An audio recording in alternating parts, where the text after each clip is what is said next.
dikasihi Tuhan, kembali berjumpa dalam channel kesayangan kita, yaitu Yizia Channel pada saat yang ini. Dan dalam episode Renungan Kristen pada saat ini, kita siapkan hati kita akan mendengarkan firman Tuhan, merenungkan firman Tuhan bersama-sama. Oleh sebab itu, sebelumnya Bapak Ibu jemaat Tuhan yang dikasihi Tuhan, jangan lupa terlebih dahulu dukung channel ini dengan cara subscribe, like, dan share video ini jika video ini memberkati Bapak Ibu sekalian. Haleluya, haleluya, puji Tuhan. Sama-sama Bapak Ibu yang dikasih Tuhan, kita akan merenungkan firman Tuhan pada saat ini. Oleh sebab itu Bapak Ibu dimanapun Bapak Ibu berada, jemaat Tuhan, saudara-saudari yang terkasih dalam Tuhan, mari kita buka Alkitab kita, buka HP kita, tab kita, iPad kita yang ada Alkitabnya. Sama-sama kita akan baca firman Tuhan. Bapak Ibu bisa buka firman Tuhan dari Markus 5 ayat 25 sampai dengan 34. Markus 5 ayat 25 sampai 34. Yang sudah dapat katakan puji Tuhan. Markus 5 ayat 25 sampai 34. Kita baca bergantian. Ayat 25 yang pria, lalu 26 yang wanita. Lalu ayat 34 ayat terakhir sama-sama kita baca. Oke? Saya akan memulai bersama dengan kaum pria ayat 25. 1, 2, 3 ya. Adalah di situ seorang perempuan yang sudah 12 tahun lamanya menderita pendarahan.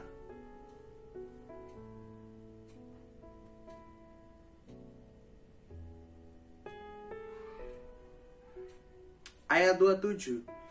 Dia sudah mendengar berita-berita tentang Yesus. Maka di tengah-tengah orang banyak itu, ia mendekati Yesus dari belakang dan menjamah jubahnya. Ayat 29. Seketika itu juga berhentilah pendarahannya, dan ia merasa bahwa badannya sudah sembuh dari penyakitnya.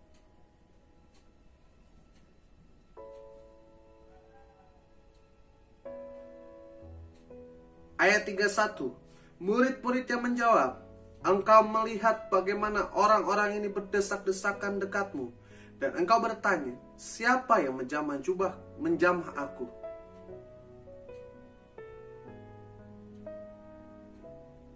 Ayat 33. Perempuan itu yang menjadi takut dan gemetar ketika mengetahui apa yang telah terjadi atas dirinya, tampil dan tersungkur di depan Yesus dan dengan tulus memberitakan segala sesuatu kepadanya.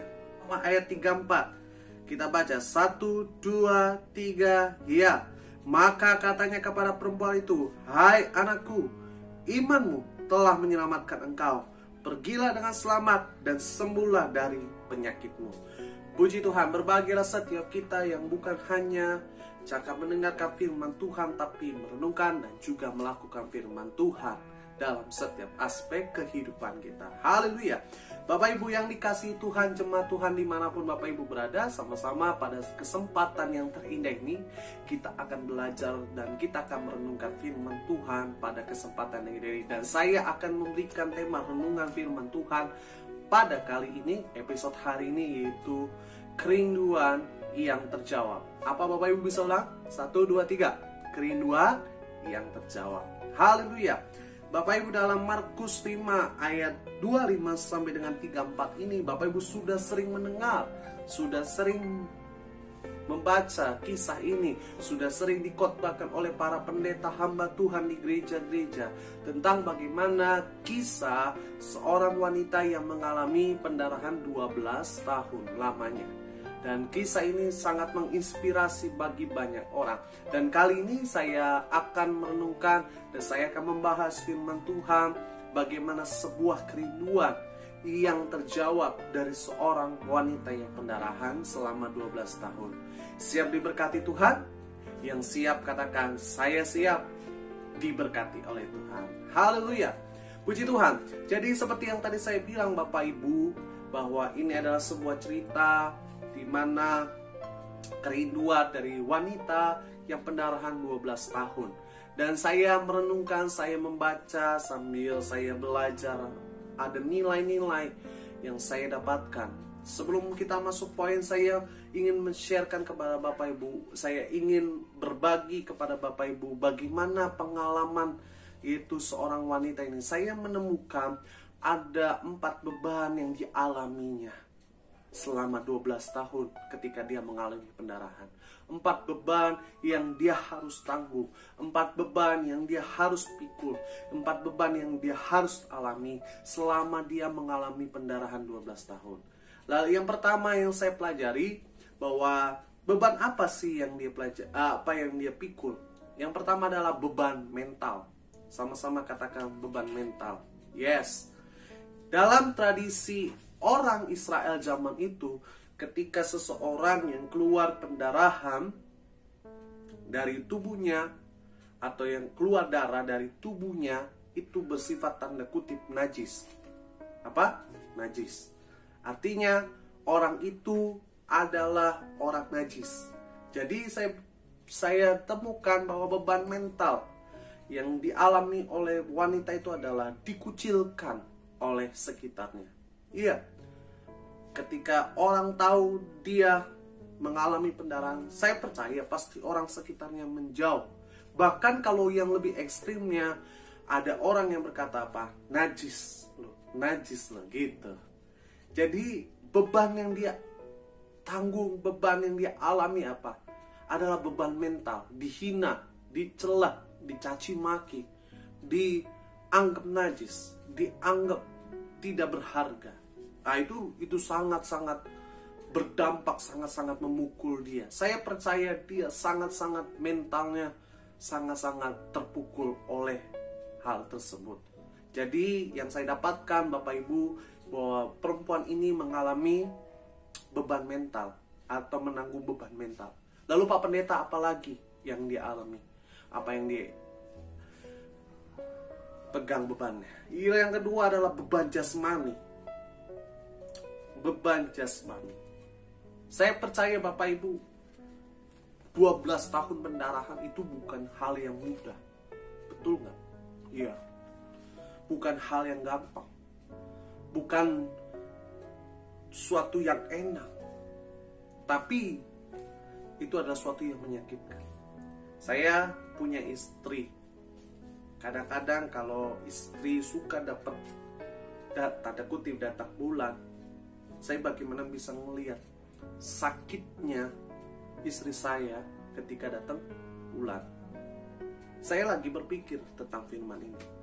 Kalau itu datang bulan aja 1 kali dalam sebulan, Pak, dalam seminggu, dalam 1 bulan, itu sudah sakitnya minta ampun. Pun. Apalagi 12 tahun. Waduh, saya nggak bisa mikir. Saya nggak bisa bayangkan betapa sangat menyakitkan. Betul nggak? Saya tanya sama ibu. Betul nggak, Bu? Iya. Saya percaya bahwa wanita pendarahan ini mengalami beban jasmani. Dia mengalami sakit. Bahkan saya percaya dia mengalami lemas tubuh. Tubuhnya lemas, tubuhnya letih, tubuhnya capek. Iya. Kenapa? Karena mengalami pendarahan 12 tahun. Orang aja yang baru 1 kali keluar darah aja bisa pingsan. Saya keinget punya teman di kantor.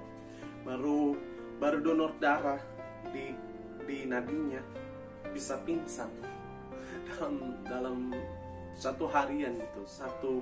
Ya katakanlah 3 jam gitu kan. Itu baru donor darah, Pak, Bu. Bagaimana orang yang keluar darah terus menerus selama 12 tahun? Wah, itu bukan hal yang gampang. Itu beban jasmani. Betul nggak? Iya. Jadi yang kedua yang saya dapatin apa? Dia mengalami beban dalam hal jasmani. Lalu yang ketiga, dia mengalami apa? Beban batin. Beban batin. Saya seperti yang tadi saya bilang, yang poin pertama bebannya apa? Dia beban mental. Ketika orang tahu dia pendarahan, orang akan apa? Menghina dia. Najis loh, najis. Bahkan gak ada temennya. Nah, saya mau bilang yang ketiga ini beban batin. Saya percaya Pak Bu, setiap wanita itu perlu disayang. Betul nggak? Betul nggak Bu? Iya. Wanita itu lebih condong pakai hati, pengen disayang. Nah, saya percaya wanita ini juga perlu disayang. Tetapi karena keadaan situasi, akhirnya dia batinnya punya beban. Dia pengen sekali disayang oleh sekitarnya, mungkin oleh suami, mungkin oleh keluarga besarnya, gitu. Tapi nggak bisa, karena dianggap najis. Jadi yang ketiga saya pelajari bahwa wanita ini mengalami beban batin. Lalu yang keempat, dia mengalami beban ekonomi. Di ayatnya yang ke-26, Bapak Ibu bisa baca. Dikatakan apa? Dia telah berulang-ulang kali datang kepada tabib, dokter, kepada pengobatan, tetapi dia tidak sembuh. Saya mau tanya, kalau orang datang kepada dokter, tabib, bayar? Pasti bayar. Dan kalau berulang berarti lebih daripada 1 kali, bahkan lebih daripada 10 kali. Perlu duit.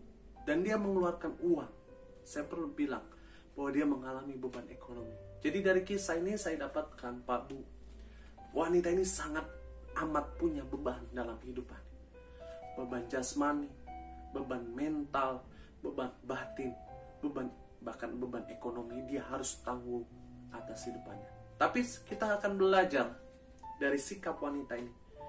Bagaimana di dalam keadaan situasi kondisi, dalam tekanan, dalam himpitan, dalam beban yang sangat banyak, yang sangat berat, tapi dia bisa mendapatkan mujizat. Siap diberkati Tuhan? Amin. Haleluya. Oke, yang pertama saya dapatkan Bapak Ibu, buka ayatnya yang ke-27. Bapak Ibu, buka ayat 27. Yang sudah dapat katakan haleluya. Ayat 27, Markus 5 ayat 27. Sama-sama yang sudah dapatkan, kita baca 1, 2, 3. Iya, dia sudah mendengar berita-berita tentang Yesus. Maka di tengah orang banyak itu, ia mendekati Yesus dari belakang dan menjamah jubahnya. Oke, jadi yang pertama saya dapatkan adalah dia datang kepada Tuhan Yesus. Sama-sama katakan, dia berani datang kepada Yesus. Di ayat 27 ini dijelaskan, diceritakan bahwa wanita ini sudah dengar berita tentang Yesus. Di mana Yesus setiap kali mengajar, di mana Yesus setiap kali berkhotbah, dia juga demonstrasikan kuasa. Dia juga demonstrasikan mujizat. Orang sakit disembuhkan, orang mati dibangkitkan, orang buta dimelekan gitu, dibuat melihat, orang lumpuh bangkit berdiri, dan banyak mujizat yang Yesus lakukan. Dan saya percaya wanita ini sudah dengar dari mulut ke mulut. Oh, ini Yesus nih yang bisa menyembuhkan. Yesus yang bisa menyembuhkan. Yesus yang bisa membangkitkan orang mati. Jadi yang pertama yang saya dapatkan adalah dia berani datang kepada Tuhan Yesus. Ya, dia juga bukan hanya cakap menjadi pendengar. Bukan hanya cakap untuk mendengarkan apa kata orang. Tetapi dia apa? Berani datang sama Tuhan Yesus. Aplikasinya bagi setiap kita orang percaya. Babu, orang percaya, orang Kristen, anak Tuhan. Kalau engkau punya masalah, engkau punya sakit penyakit hari ini, jangan datang kepada siapapun, tapi datanglah sama Tuhan. Saya percaya kita sudah mendengarkan Injil, sudah mendengarkan berita baik di dalam Alkitab yang sering disebutkan oleh hamba Tuhan. Oleh sebab itu, pribadi lepas pribadi, ayo datang sama Tuhan, berseru sama Tuhan, panggil namanya, sebab namanya punya kuasa. Amin. Jadi apapun penyakitmu, apapun masalahmu, apapun vonis dokter terhadap dirimu, terhadap kehidupanmu, saya mau bilang, engkau harus datang sama Tuhan Yesus. Amin. Karena kenapa? Hanya Tuhan Yesus yang bisa menyembuhkan engkau. Hanya Tuhan Yesus yang bisa menyelamatkan engkau. Hanya Tuhan Yesus yang bisa memberikan mujizat. Yang setuju katakan amin. Ya, Tuhan Yesus yang bisa menyembuhkan engkau. Hanya Tuhan Yesus yang bisa menyelamatkan engkau. Pak, bagaimana Pak saya datang sama Tuhan? Kalau aplikasinya dalam kehidupan kita sehari-hari Pak. Yang pertama, Bapak Ibu boleh datang beribadah ke gereja setiap hari Minggu. Bahkan kalau punya waktu, boleh datang ibadah setiap ada ibadah di gereja. Iya. Lalu yang kedua, jangan lupa apa? Terus bangun hubunganmu sama Tuhan. Iya. Bangun hubungan kita dengan apa? Doa, baca firman, lalu pujian penyembahan. Itu jangan lupa. Terus kita nyanyi nyembah Tuhan.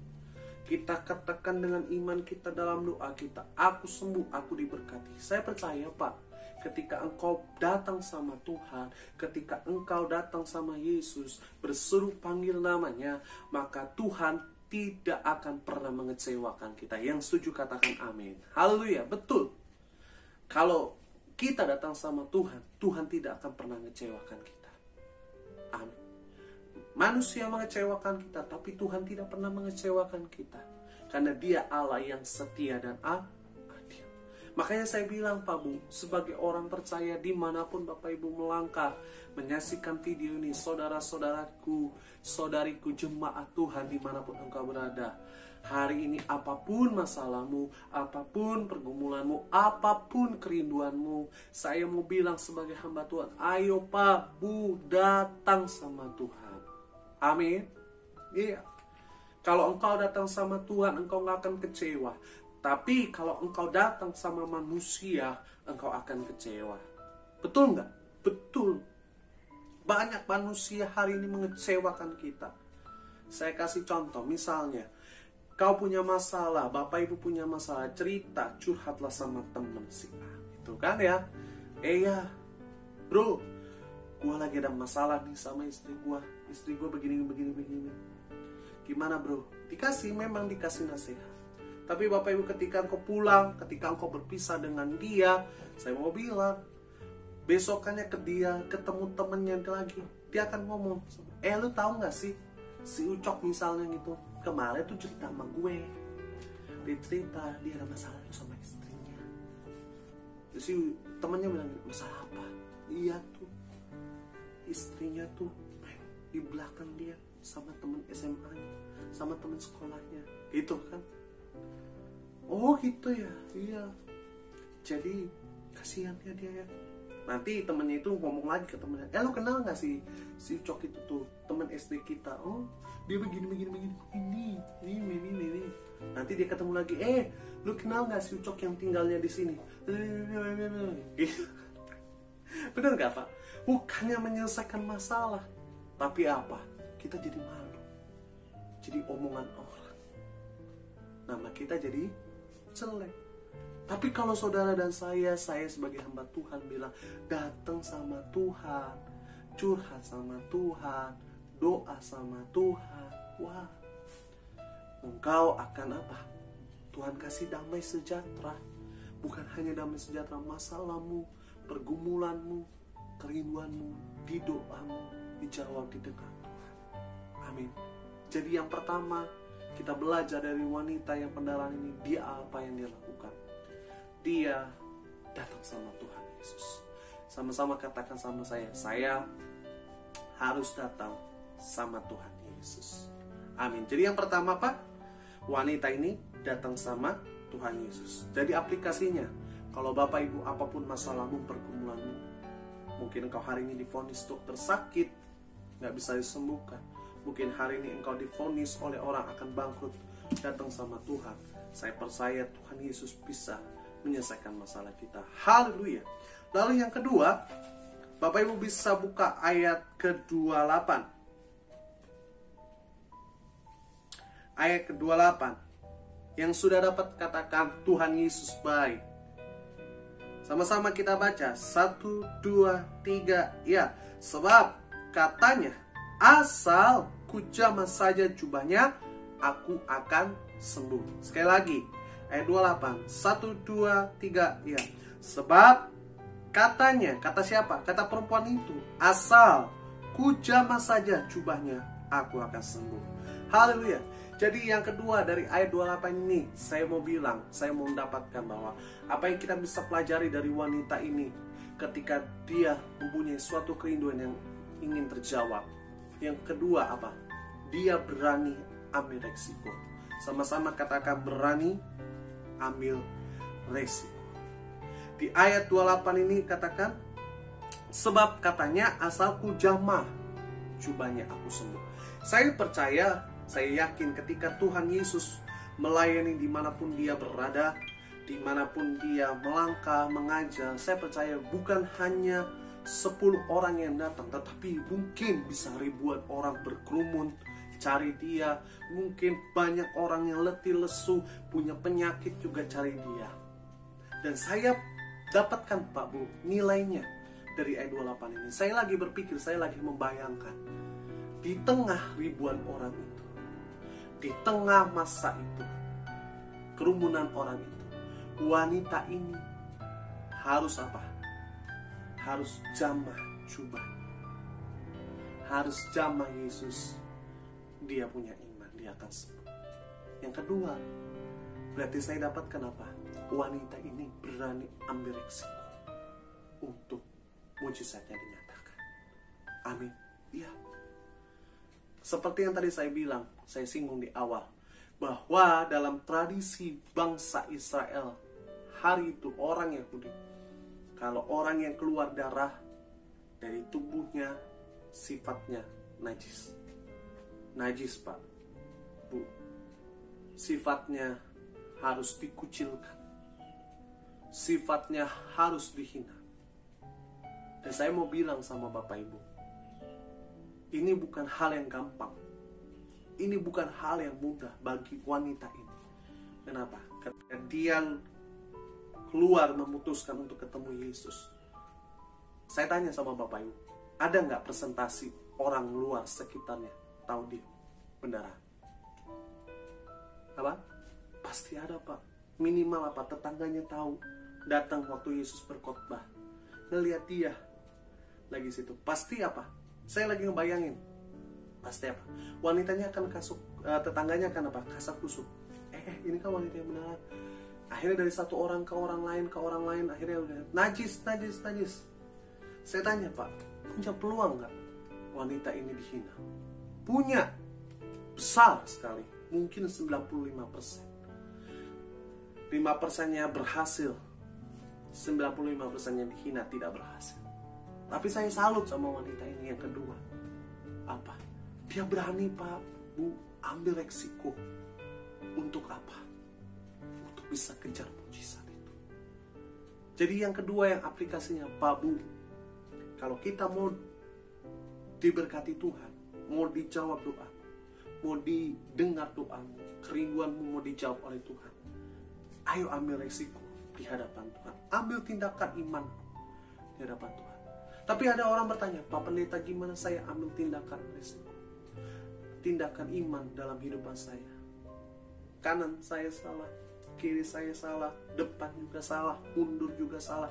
Saya di tengah-tengah Pak Pendeta, gimana? Pak Bu, hal yang sederhana saya bilang selalu, kita ambil yang simple. Tindakan resiko apa? Engkau harus terus datang sama Tuhan. Misalnya, engkau hanya dalam sehari berdoa apa? Cuman 1 jam. Kalau engkau pengen kerinduanmu dijawab Tuhan, ayo melangkah dengan iman. Bangun terus hubunganmu jam doa. Ya tadinya 1 jam, 10 jam. Yang hanya tadinya pujian penyembahan 30 menit gitu kan. Bangun terus 5 jam. Yang tadinya nggak pernah puasa, akhirnya jadi punya puasa. Lakukan. Itu saya mau bilang, itu sebuah tindakan yang simpel sebenarnya, yang orang Kristen pernah, yang bisa dilakukan oleh orang percaya untuk menyatakan tindakan iman, mengambil resiko di tengah badai. Tapi banyak saya ketemukan orang Kristen hari ini nggak mau begitu. Maunya mujizat instan, plek. Mujizat instan, plek. Hari ini saya sembuh. Hari ini saya maunya dapat duit. Nggak bisa, Pak. Belum tentu bisa. Tapi kalau engkau ambil risiko seperti wanita ini, asal ku jamah saja jubahnya, aku sembuh. Wah, itu keren. Dalam aplikasinya kita yang sederhana, Pak, engkau bangun doa. Tuhan, engkau tahu hatiku. Aku cuma hanya bisa datang sama engkau. Aku cuma hanya bisa memperbanyak jam doaku, bergaul kali dengan engkau. Wah, saya bilang itu keren. Karena kenapa? Kalau itu yang bisa engkau lakukan dengan segenap hati. Amin. Kalau engkau bisa nyatakan iman dengan tindakanmu. Sebab firman Tuhan katakan, iman tanpa perbuatan adalah mati. Engkau boleh hari ini berharap sama Tuhan, aku sembuh, aku bebas, aku diberkati Tuhan, aku bebas supaya tidak bangkrut, tidak miskin. Tapi kalau engkau nggak mau melakukan hal yang tindakan resiko, nggak ambil tindakan iman, saya mau bilang itu bohong semua. Betul nggak? Tapi wanita ini berani mengambil resiko. Dia melangkah keluar rumah, dia datang ke tempat Yesus. Bahkan dia punya iman, dia jamah jubahnya. Dengan resiko apa? Dia 95% saya pasti percaya, dia pasti dihina oleh orang. Tapi 5%-nya dia berhasil, dia sembuh. Dan wanita ini saya salut yang kedua, dia ambil resiko, dia ambil tindakan iman, dia berani nyatakan imannya. Amin. Jadi yang kedua apa Bapak Ibu? Berani ambil resiko. Haleluya. Lalu yang ketiga, apa sih yang bisa kita pelajari dari wanita ini ketika kerinduannya ingin terjawab? Ayat 33. Bapak Ibu bisa buka ayat 33. Yang sudah dapat katakan puji Tuhan. Sama-sama kita baca. 1, 2, 3. Iya. Perempuan itu yang menjadi takut dan gemetar ketika mengetahui apa yang telah terjadi atas dirinya, tampil dan tersungkur di depan Yesus dan dengan tulus memberitahukan segala sesuatu kepadanya. Ayat 33, perempuan itu yang menjadi takut dan gemetar ketika mengetahui apa yang telah terjadi atas dirinya, tampil dan tersungkur di depan Yesus dan dengan tulus memberitahukan segala sesuatu kepadanya. Jadi yang ketiga yang saya pelajari dari ayat ketiga ini adalah dia berani menunjukkan ketulusan hati. Sama-sama katakan, saya harus berani menunjukkan ketulusan hati. Haleluya. Saya dapatkan, saya searching, saya belajar, saya dapat katakan itu tulus mempunyai pengertian adalah sungguh-sungguh dan bersih hati, atau benar-benar keluar dari hati, atau bahasanya kalau zaman now itu adalah tidak pura-pura. Jadi yang ketiga yang saya dapatkan dari wanita ini adalah wanita ini sudah menunjukkan ketulusan hatinya, apa adanya. Seperti yang tadi saya bilang, yang kedua, dia punya resiko 95% dia pasti ketahuan. Dan benar di ayat selanjutnya, dia ketahuan. Gitu kan? Dia ketahuan. Akhirnya ayat 33 muncul. Apa? Menjadi takut dan gemetar ketika mengetahui apa yang telah terjadi. Jadi pada saat itu saya percaya semua orang mata tertuju pada dia dan Yesus. Dan saya mau bilang, mungkin ada tetangganya, mungkin ada kenalannya, tahu dia. Tapi yang ketiga yang saya pelajari, dia ungkapkan sama Tuhan dengan tulus hati. Amin. Iya. Dia ceritakan segala sesuatu yang dialami dengan ketulusan hatinya, tanpa ada yang tersembunyi di hadapan Yesus, tanpa ada yang dia sembunyikan di hadapan Yesus. Amin. Jadi yang ketiga yang bisa kita pelajari apa? Ayo Pak Bu, berani nyatakan kebenaran dengan tulus hati. Hari ini banyak saya ketemu orang Kristen, orang percaya, ketika dalam masalah, maaf, saya ngomongnya padanya Pak Bu, banyak kita suka gak tulus di hadapan. Setuju atau gak setuju?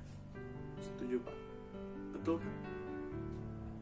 Banyak kita di hadapan Tuhan, maaf saya bilang, pakai topeng, bermuka dua di hadapan Tuhan. Saya tanya sama Bapak Ibu jemaat Tuhan, Tuhan tahu nggak kita semua? Tahu, Pak. Tuhan bisa tahu nggak sampai kedalaman hati kita? Saya tanya. Tahu. Berarti artinya, konklusinya apa? Tidak ada yang tersembunyi di hadapan Tuhan. Setiap aspek kehidupan kita Tuhan tahu. Tapi sayang, saya hari ini mau berkata, saya suka sedih ngelihat jemaat, anak-anak Tuhan, orang Kristen, orang percaya, di hadapan Tuhan aja masih suka pura-pura. Di hadapan Tuhan masih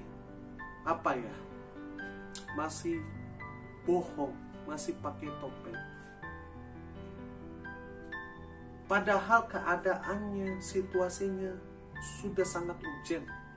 Bahkan ada yang divonis dokter mati, masih bawa harga diri. Saya mau bilang, Pak, Tuhan gak butuh harga diri. Tuhan butuh apa? Ketulusan hati. Betul gak?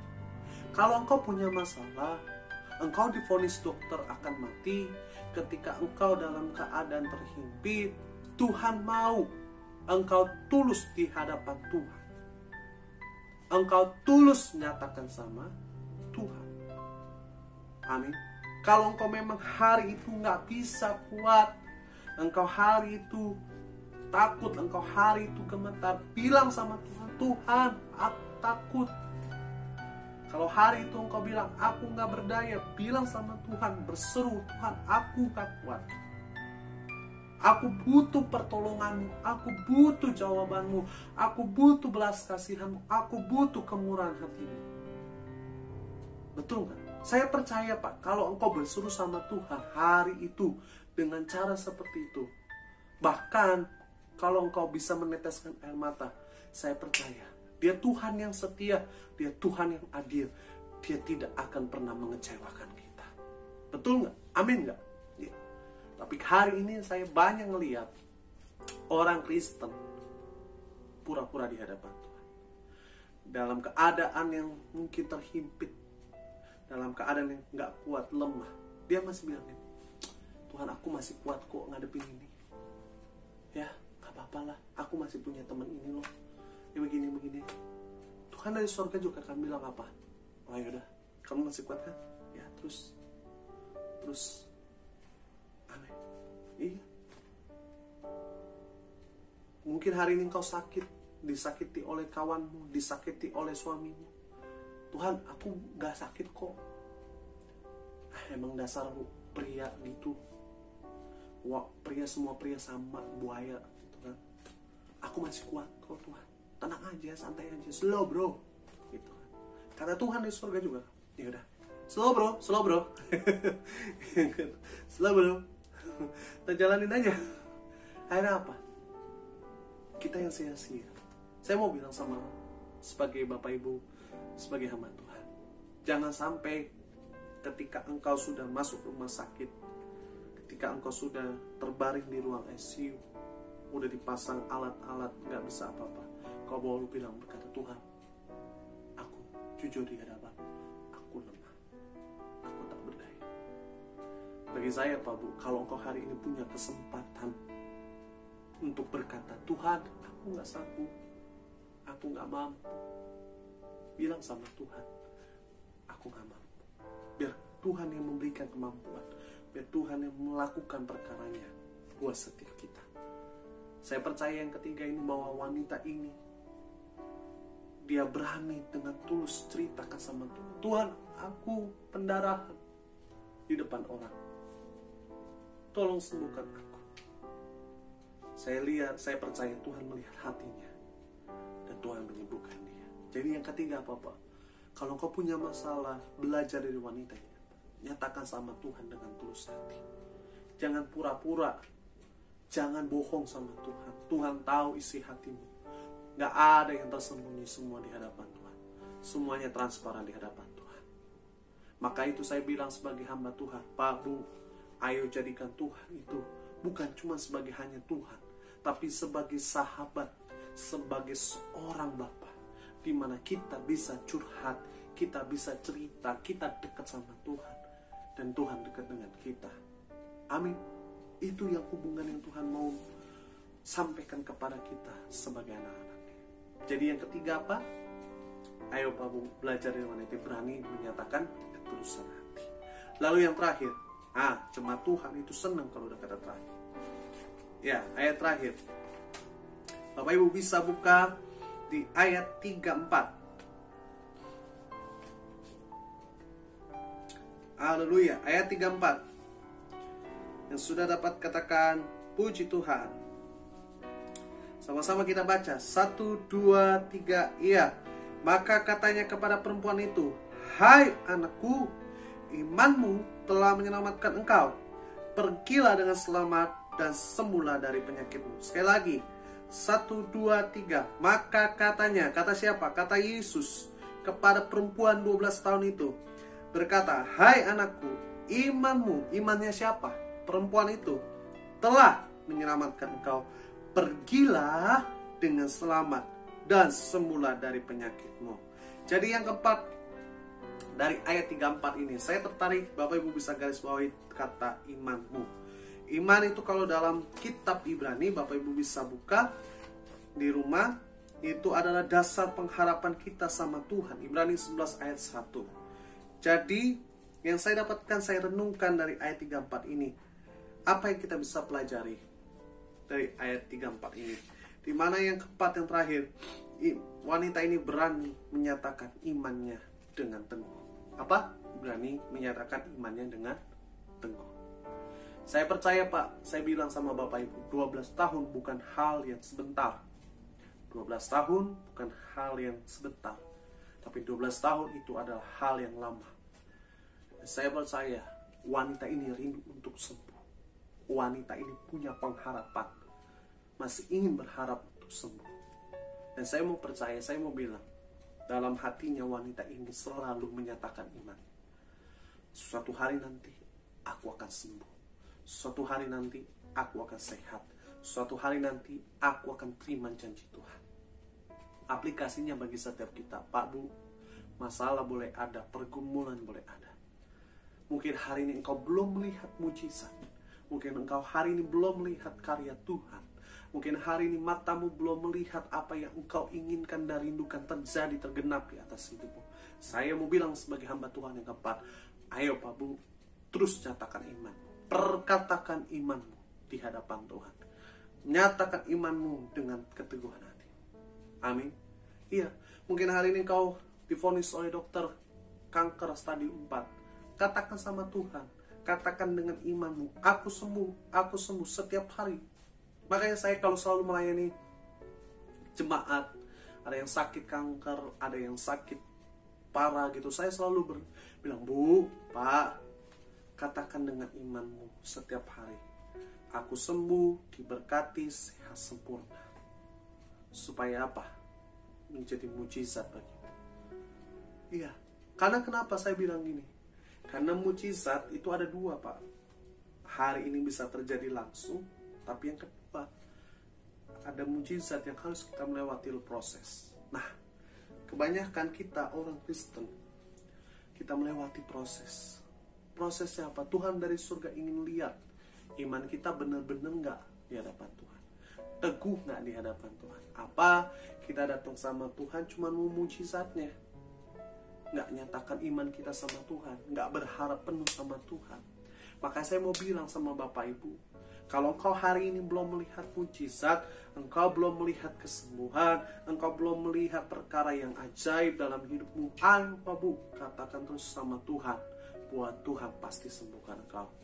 Amin. Katakan sama Tuhan bahwa engkau pasti diberkati. Katakan sama Tuhan dengan imanmu apa? Engkau pasti terima janji Tuhan. Jadi dari wanita ini saya pelajari, kita belajar yang pertama apa? Dia berani datang sama Tuhan. Dia tahu Yesus adalah sumber kesembuhan. Dia tahu Yesus tabib segala tabib. Dia berani datang sama Yesus. Lalu yang kedua, wanita ini berani ambil resiko. ambil tindakan iman. Lalu yang ketiga yang kita pelajari apa? Wanita ini berani menyatakan ketulusan hatinya. Sekalipun di tengah masyarakat, di tengah kerumunan orang, tapi dia tetap cerita sama Tuhan apa adanya tanpa tersenyum. Dan yang terakhir, wanita ini tetap berani menyatakan imannya dengan keteguhan hati.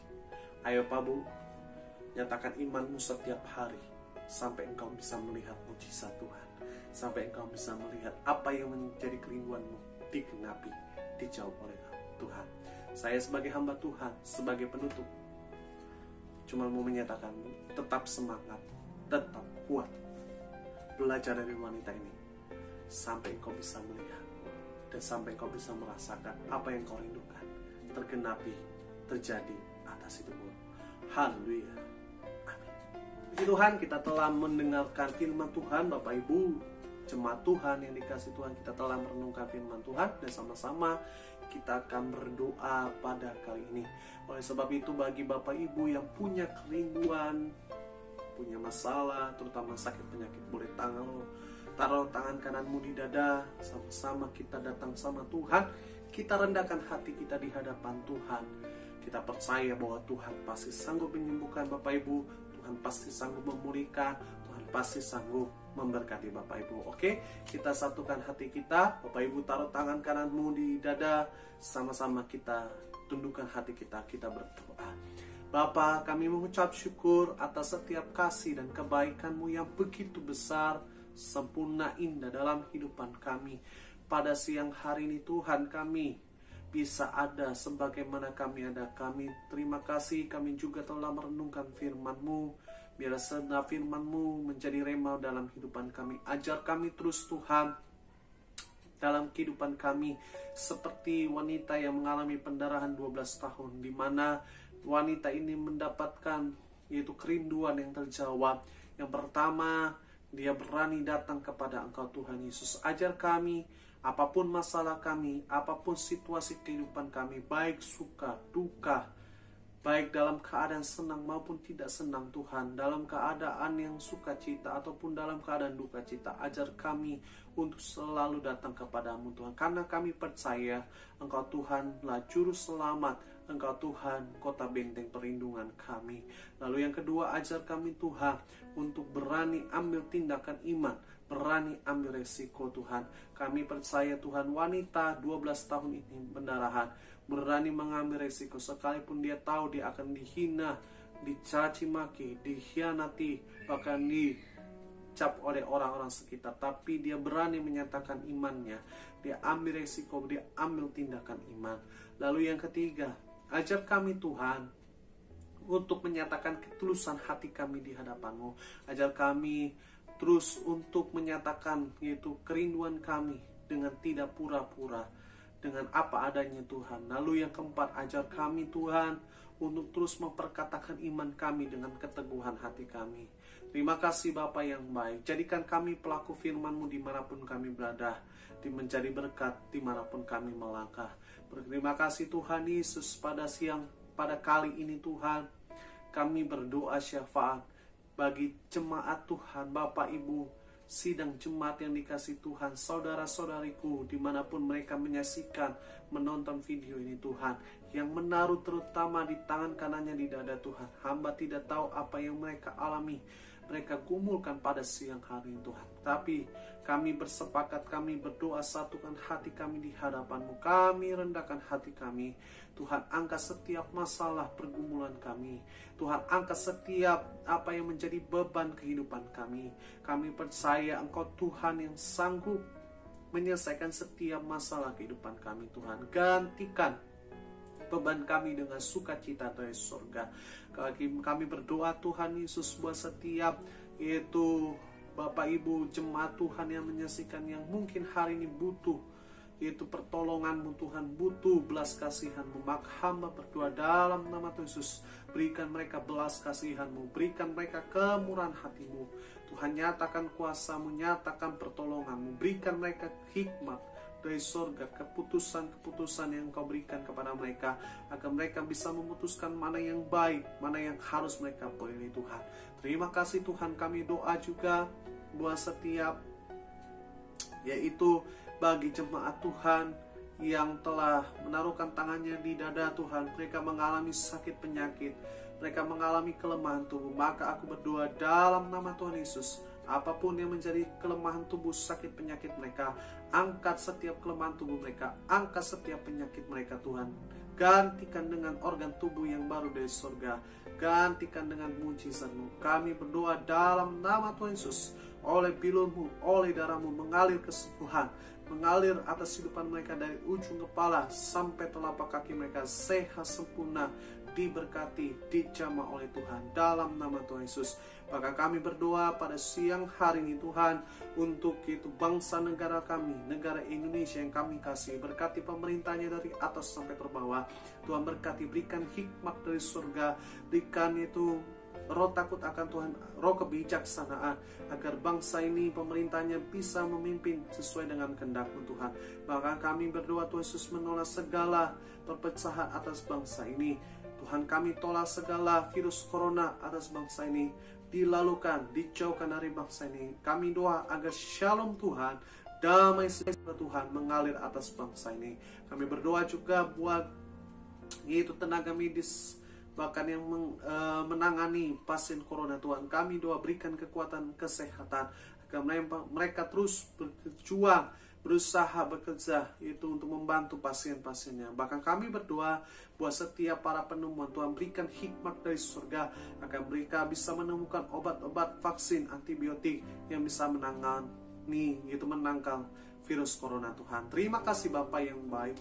Inilah setiap doa kami, inilah setiap syukur kami. Kami percaya Engkau Tuhan Yesus yang hidup, Engkau Tuhan Yesus. Maka hamba doa, siapapun yang menonton video ini, dimanapun mereka menonton Tuhan, Tuhan berkati, Tuhan sayangi, apapun yang mereka kerjakan, Tuhan buat berhasil.